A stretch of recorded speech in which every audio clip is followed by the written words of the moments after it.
Hi guys, my name is Varun Sachdev. I am a travel writer and a wannabe vlogger. So this is my first attempt at vlogging, and as you can clearly see that I'm struggling with the camera work already. So yeah, and I'm currently traveling in Uzbekistan. This is my first international trip after some 2.5 years.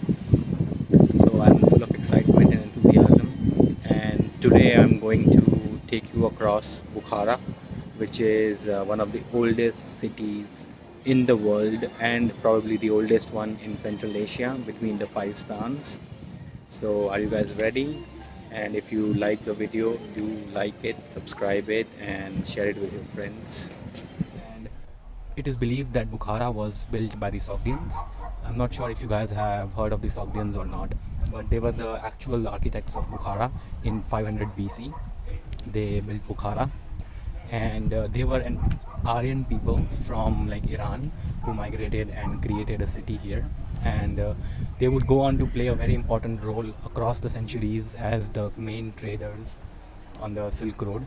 So I will do a standalone episode on the Sogdians, and currently there is a um, not a healthy, but I would say like a decent population of Sogdians who still live in Tajikistan. So I hope to visit them. So I will do a standalone episode on the Sogdians. So the Sogdians, they ruled around 500 BC, and after the Sogdians came the Persians. Now this is the Zoroastrian Now this is the Zoroastrian or the Parsi Persian Empire that I'm talking about, the empire of Cyrus the Great and Darius and all. So Zoroastrianism or Zoroastrian religion is amongst the oldest religion in the world, and it was some believe that Zarathustra, who is the founder of the religion, was born in Turkmenistan, not too many miles away from Bukhara. So naturally, so it became the national religion of the Persian Empire. And as they started expanding their boundaries, they spread the religion. So you could see examples of Persian architecture, old Persian architecture in a few places. Now I'm going to show you something very interesting, which is very rare. So yeah, so before that, I'll tell you a bit more about the Persians. So the Persians, they ruled from 400 BC to around 356 BC. So what happened in 356 BC? In 356 BC, a young general from Macedonia left his city or his state in search of grand riches that he knew lay in the east, and he was very young and he pretty much conquered everything that came his way. And as you may have guessed by now, that conqueror was Alexander the Great, or here he is called Iskandar or Sikandar in Hindi, and his other name, his Russian name is Alexander Makedonsky, because he was from Macedonia. So he came to Central Asia and he conquered Bukhara. And then after he moved east towards India, wait a minute, I'll show you what I was telling you earlier. A rare example of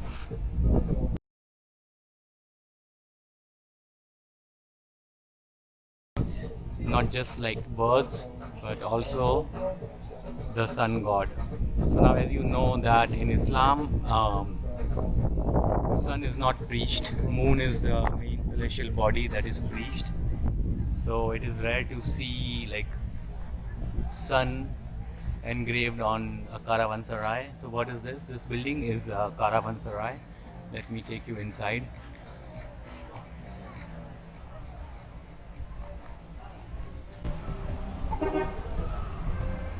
So as you can see, oh no, it's not a caravanserai, it's actually a madrasa. So I'll tell you a bit more about the madrasas soon. So this is a 400 to 500-year-old madrasa. So let's take a walk inside. Assalamu alaikum. So now they have converted this madrasa into souvenir shops, as you can see. And I think there might be like a restaurant or a cafe, so you can get some chai also. So yes, so coming back to Alexander. So what happened with Alexander is that as he moved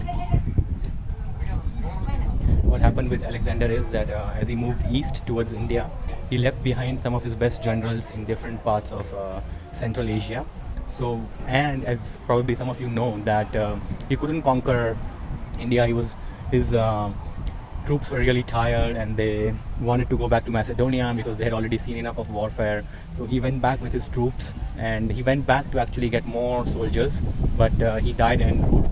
So what ended up happening was that the generals who he left behind, they were the ones who started ruling this part of the world.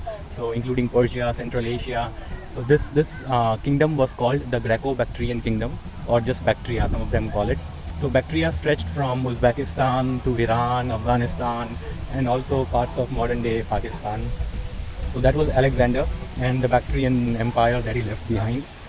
So what happened after, who came after the Bactrians? So who defeated the Bactrians? Now this is a very interesting empire that came in between, because until now we have seen, so Bukhara is 2500 years old, and until now we have seen the influence of Zoroastrianism, Sogdian paganism, as well as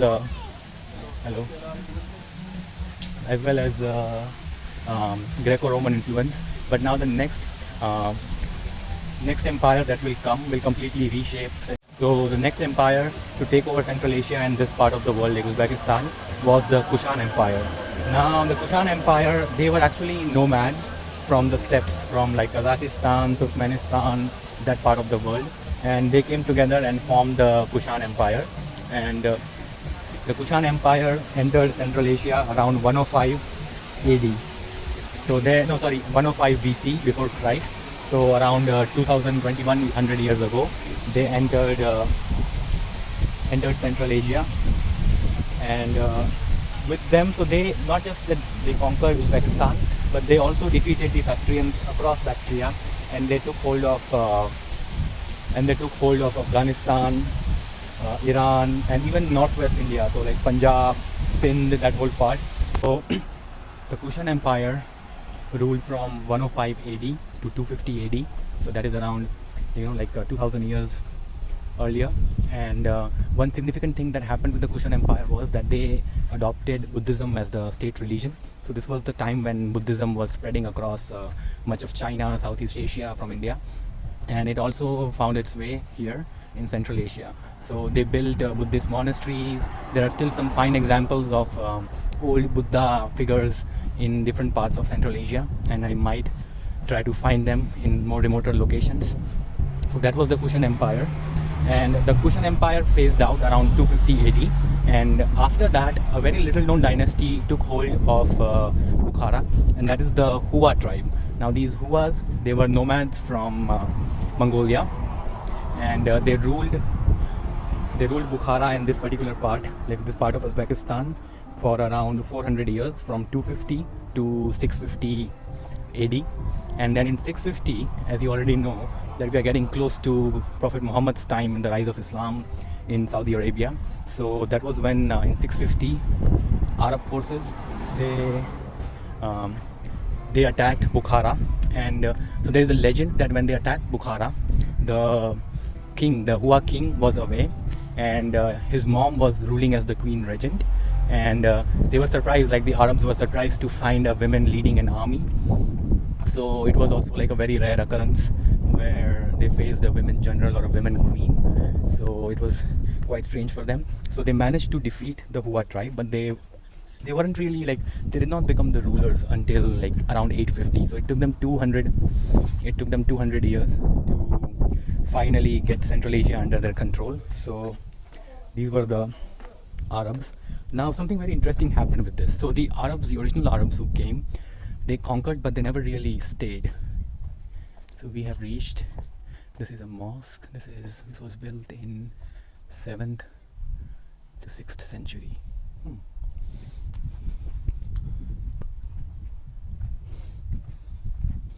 Now, talking of the Arabs, we found a mosque.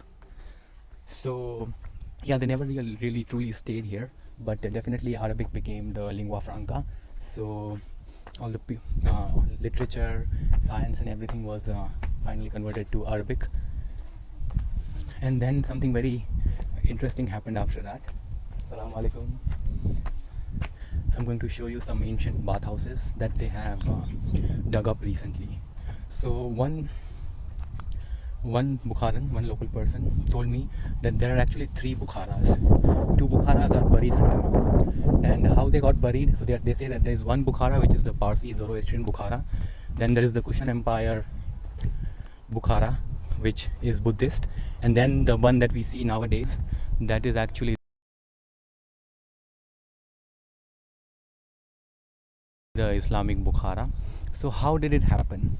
I will get to that, like how it was buried. So I'll tell you about it in a bit. First, we are going to talk about the Samanid dynasty. So the Samanids, they were not Arabs, they were Persians, and they were the ones who came to rule. They were the ones who came to rule Bukhara in 819 AD. So they ruled for around 180 years. So from 819 to 999 AD, they ruled Bukhara, and this was considered to be the golden age of Bukhara because a lot of Persian influence entered Bukhara, and there were a lot of buildings that were constructed. But the thing that Samanids did that changed the course of Bukhara was the madrasas. So they opened a lot of madrasas, and now, contrary to current state of madrasas, madrasas back in the day, they were not just about like religious studies or Quranic studies.